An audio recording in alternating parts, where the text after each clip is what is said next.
As a leader, you're going to deal with so many things. One of them, egos. Egos or power or pride, they are a hell of a drug. And you have to literally work with people and say, this is why we need to do a micro pivot or a micro move. And I know you're stuck in this area on this is the greatest thing since sliced cheese. And that's where the genius of leadership comes in, where you have to sit down with people and professionally convince them to do a micro pivot and say, this is why we're going this way now, not this way. And it comes down to just evidence. Evidence doesn't lie. Hey, this is why we need to turn. Our student scores are here. They should be here with the state, at least at the state average.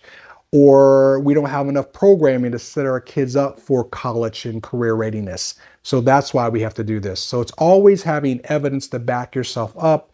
It's always speaking with a self of urgency about this change and then listening to them.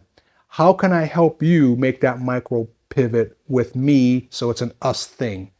So again, empowering them, getting them part of the process so they own it and buy it. And that's a skill you learn over time. The first time you do it, you're going to be nervous as hell. You're going to stutter with your words. You're going to trip yourself up, but you keep moving forward. They're going to know you're nervous.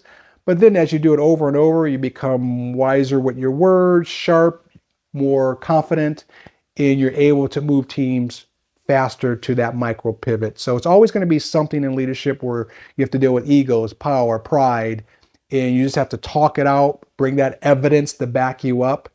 And once in a while, you're gonna deal with idiots, true idiots, where you could tell them that, I think Mark Twain said it best. And if I can remember the quote, something, you can show people all the evidence in the world, but they still say no because they're idiots.